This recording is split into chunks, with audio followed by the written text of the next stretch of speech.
Hello, everybody, and welcome back to Mission Control, a podcast focusing on executive directors and nonprofit leaders and how they strive to make positive impacts in their community.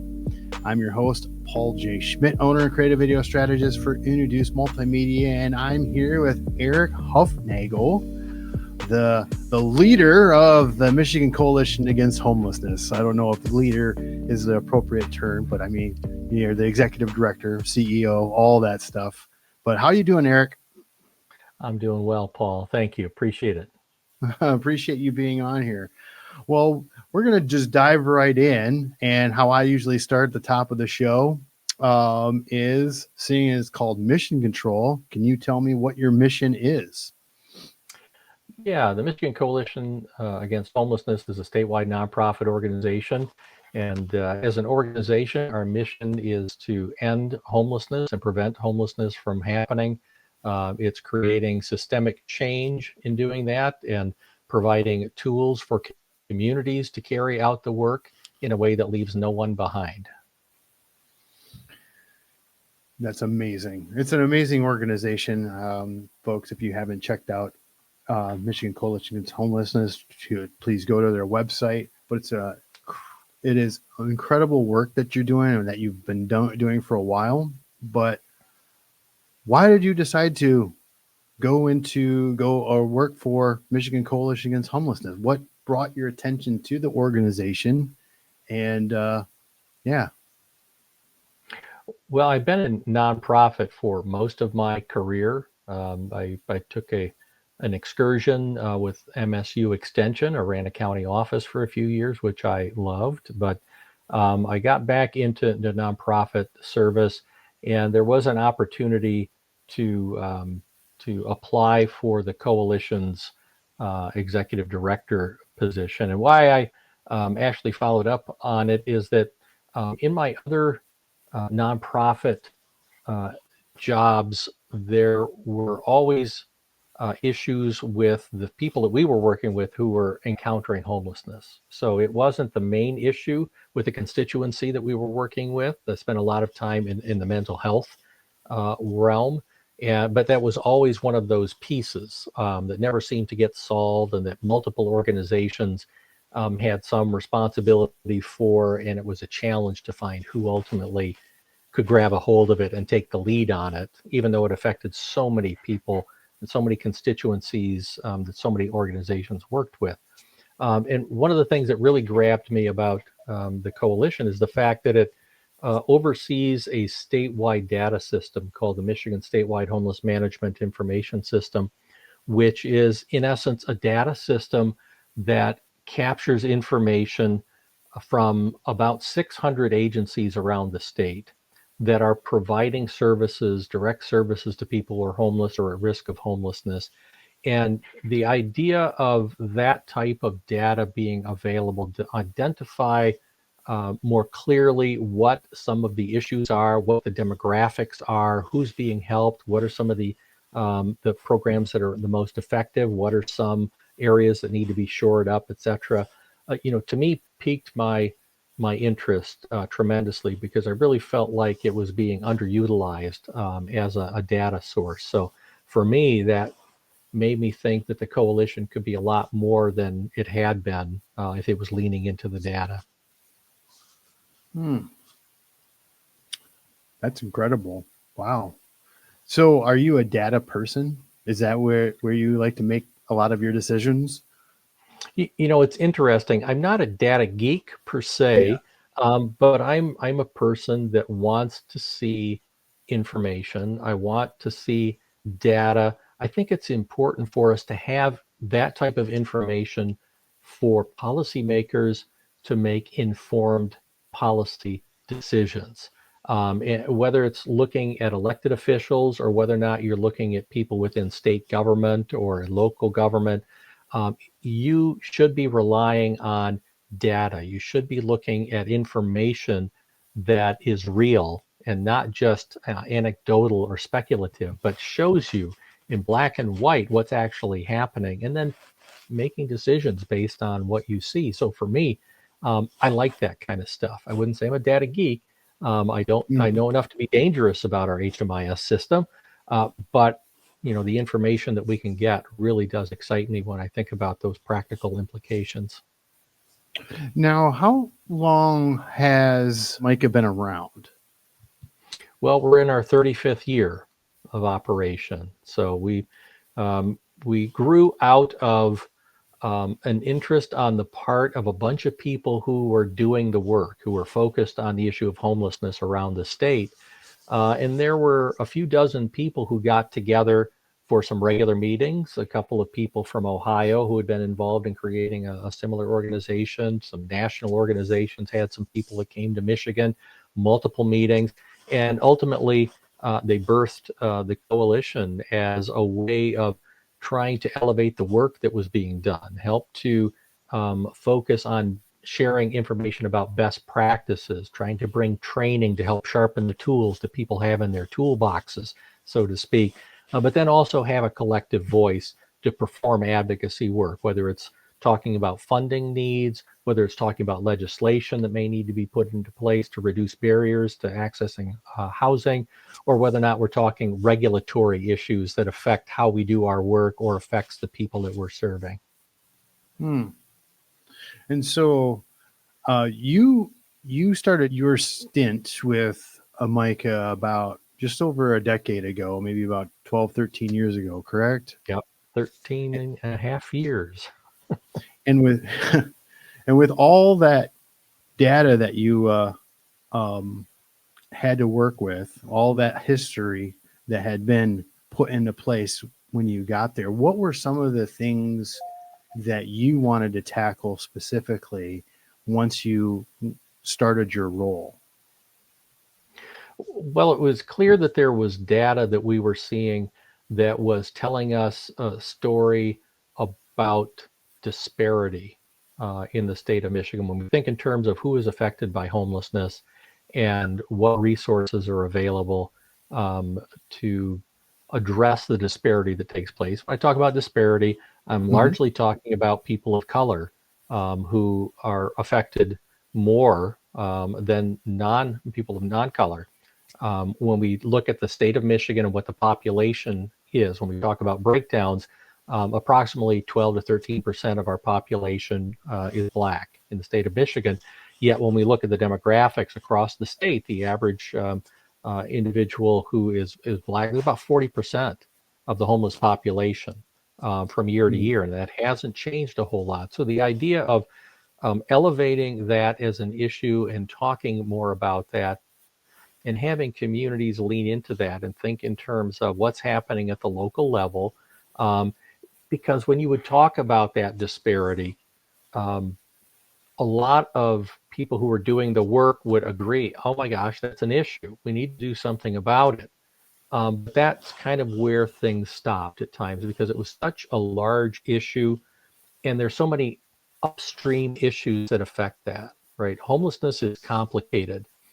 There can be one thing that triggers an issue of homelessness, or there could be 10 things going on at the same time, different severity, but can contribute to that and push somebody into homelessness. So you have to think about solutions being really complex as well. So if we're looking at disparity, you as a community need to be thinking about what's going on in your community that's contributing to this, what's creating this, and how do you come up with some strategies to address that? Because it isn't just simply getting somebody rehoused. You need to be thinking about what's happening that's putting other people into homelessness, what's putting them at risk. How do we address those things, those underlying issues that are creating the pipeline, if you will, to homelessness? Now, with one of the biggest aspects to MICA is the fact that it is kind of like a umbrella organization, if you will. It's like a advocacy arm for all these organizations across the state. And so I know I'm not telling you anything you don't know. This is for the audience, I suppose. But it's just like, you have this data. Is that data from these smaller organizations, or how are you using the power of these organizations that are in the communities? You service the state, and so how is the power of these communities in helping you feed the data that you're getting? How are you creating this synergy between all That's a these disparate organizations? it's a great question. And just to give a little bit more information about the HMIS system, it's a singular data repository. And we as an organization administer that. So we oversee it. Our job is to make sure that it is functioning. It's our job to make sure that if there are issues, they get addressed. It's our job to make sure that the people at the local level within agencies who are entering data are trained properly. They understand how to use the system, enter the data in, but also helping them to understand what the data means. How can you generate reports? What information can you be looking at? How are you providing some analysis of the information? That's at the agency level. But agencies participate in what's called a continuum of care, which is basically a homeless service planning body for every community in the state. So you want an agency to look at its data, but you also want the community as a whole to be looking at the data to make some assessments about what's going on and what your needs are within a community. All agencies, all communities own their own data. We as an organization do not own the data. We simply manage the system that aggregates it, that brings it together. But what we can do as an organization is take that information and look at it on a state level and a regional level, whereas an individual community themselves. But that's where we come in. We look at the bigger picture stuff. And the exciting thing about HMIS is that every county in the state of Michigan is connected to it. Excuse me. If you go to other states, that is the exception, not the rule. Most states do not have fully coordinated statewide data systems, and that's what makes us unique, and that's what makes us really a leader nationally in the work that we're doing, because we can pull that information on a statewide basis, have a statewide report that shows, from year to year what the demographics are, what the changes are that are taking place. But it's also a repository for data that can then be used at the state level. We have something called a data warehouse. It allows us to put that information into the warehouse to do matching, to help us understand someone who may have gotten services through Medicaid, for example.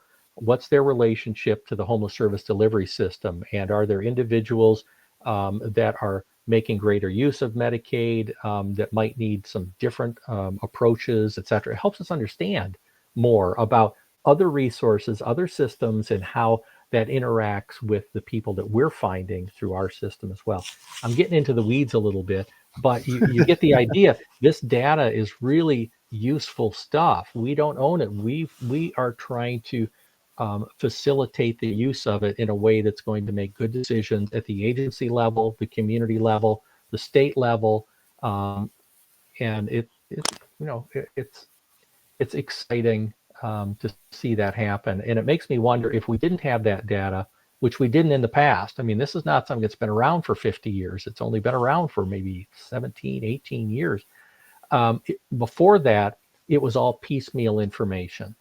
And now we have stuff that we can really sink our teeth into that gives us the information in black and white and really helps us to make decisions that I think are in the best interest of the population that we're serving. So who developed the HMIS system? HMIS is actually kind of a generic name for those information systems that are used elsewhere.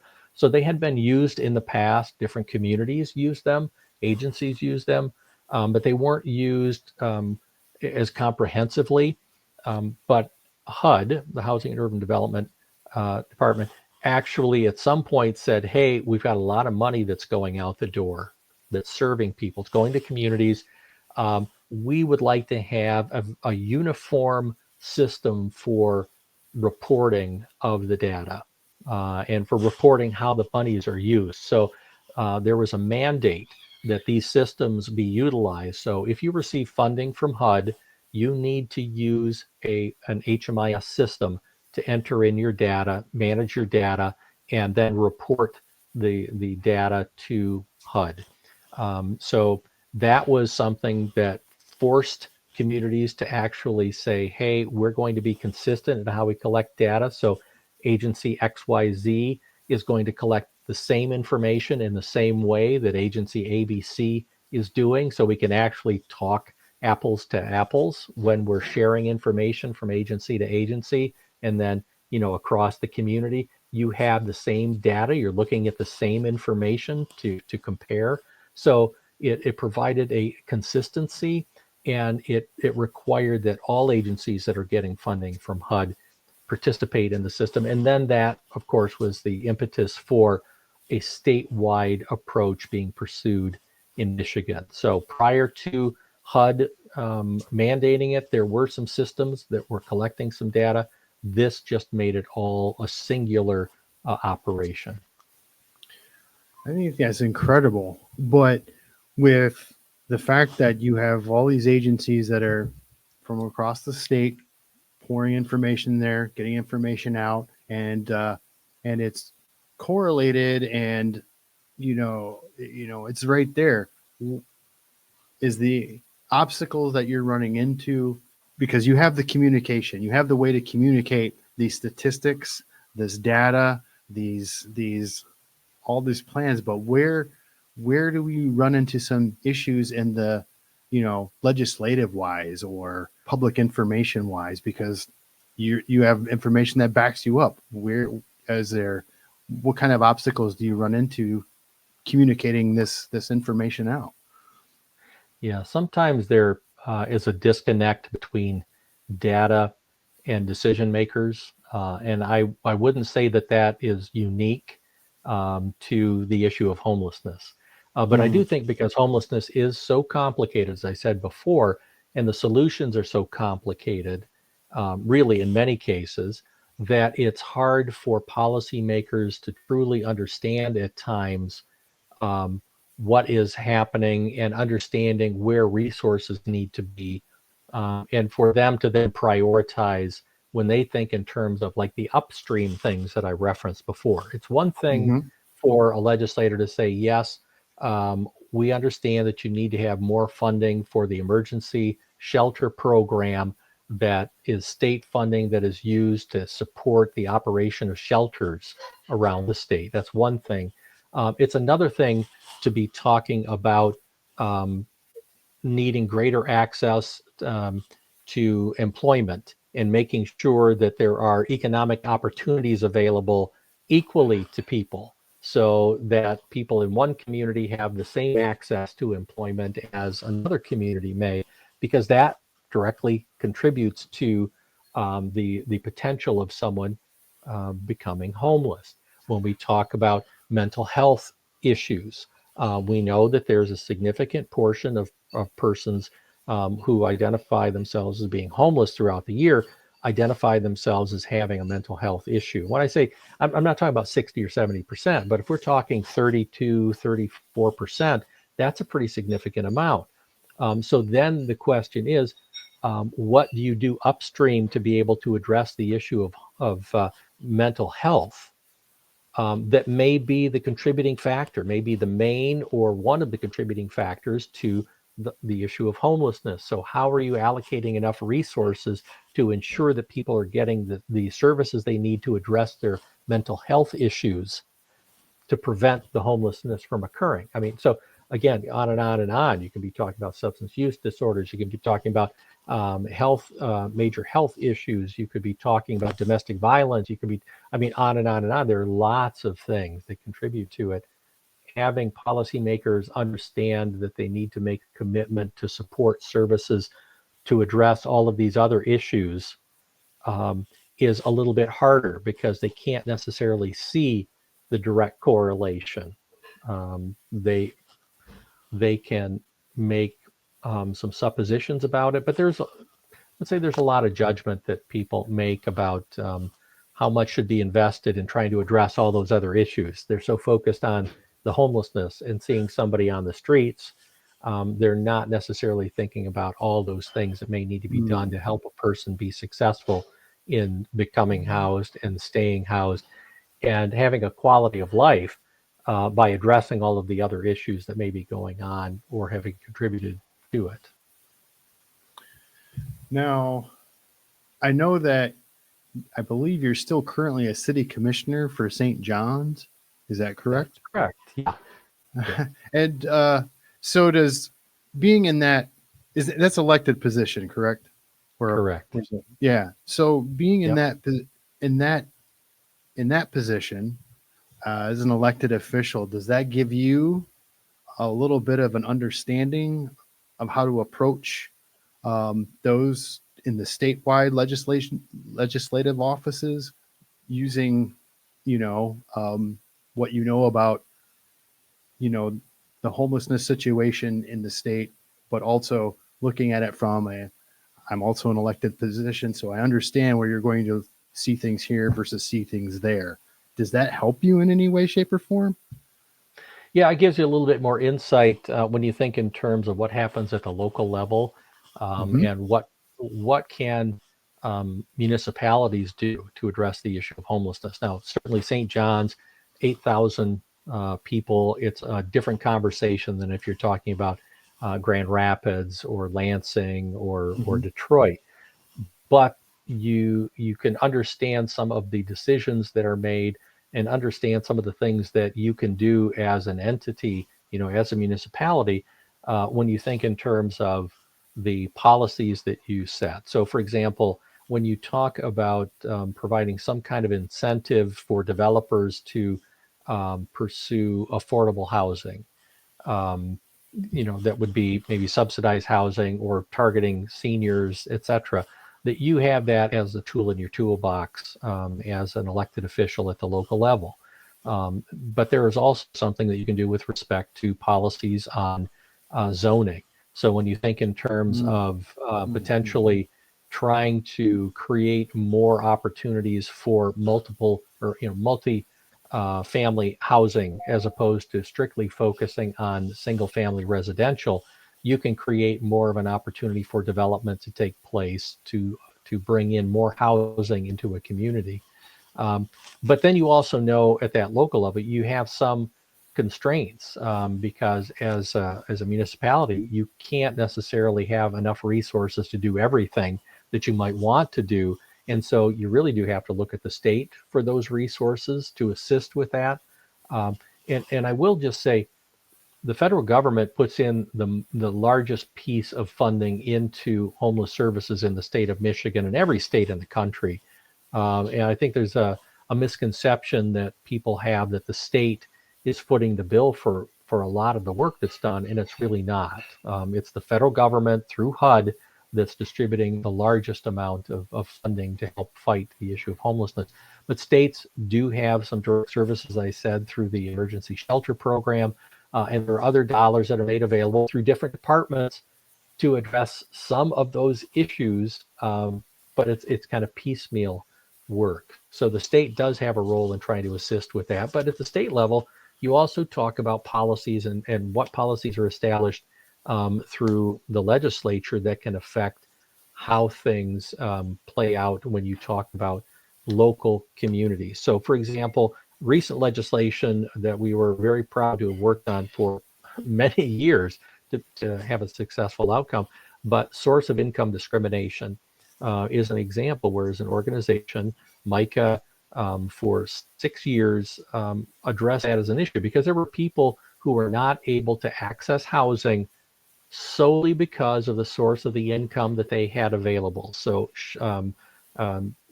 the housing choice voucher is a prime example. That is paid for in full for someone to be able to rent, okay? And if they have the voucher, the full amount of the rent gets paid. So if someone has a disability and they have a voucher, they were applying for housing and could say that here in my application, I have a voucher. The landlord, prospective landlord, could look at that application and say, I don't want to have anybody who has a housing choice voucher. I mean, you could discriminate based on the source of your income.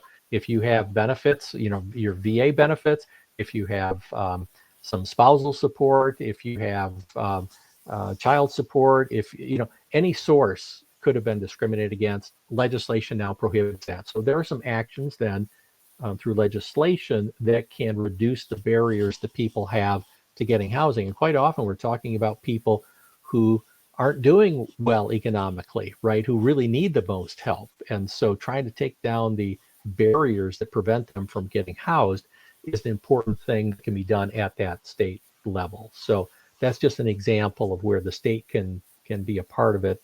And at the local level, through my role on the city commission, you learn what you can do, what your community has the capacity to do, but then that there are other things that can and should be done at the state level that certainly are beyond the means of municipalities. You know what, Eric, this has been absolutely fascinating. But before I let you go, there's one last question that I like to ask everybody at the very end, because we're almost at the end of our time already. And so what do you do to decompress? What do you do when you're outside of MICA or outside of your city commissioner job? What makes Eric tick? Oh gosh, I would have to say that these days can be hard for people who are doing this work. We don't provide direct services through MICA. It's COVID in particular. Now that everybody can, have a meeting remotely, it seems like you have less free time because everybody can stuff a meeting in.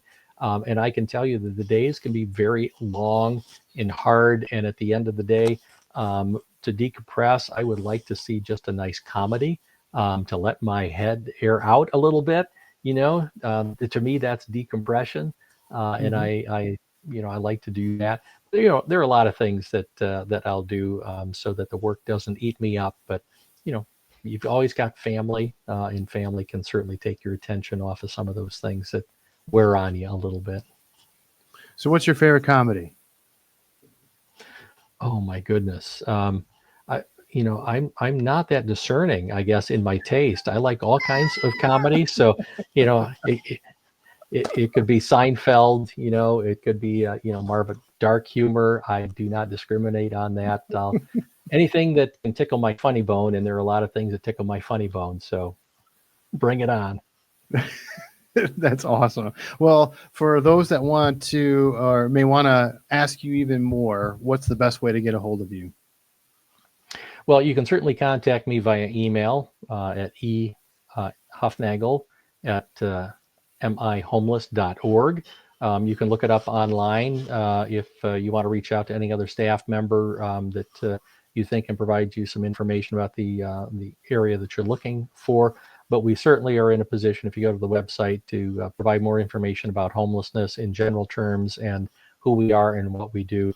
And if there is a way that you want to get involved and support our organization, please reach out. We're happy to talk with you, and we're happy to receive any kind of financial support that you may make available as well to help us do the work that we're doing every day. That's awesome. Well, thank you very much for being able to join me on the podcast. Really appreciate your time here very much. Well, good talking to you, Paul. Thank you for inviting me. No problem. And thank you all for once again taking some time to listen to the program. And don't miss the next episode coming out in a couple weeks. And if there's someone that you know of that you want to hear more about their journey, please email us at missioncontrol@UnoDeuce.com. And if this is your first time, please subscribe on YouTube or your favorite podcasting platform and give us a positive review. Thank you again, and see you next time in the Control Center.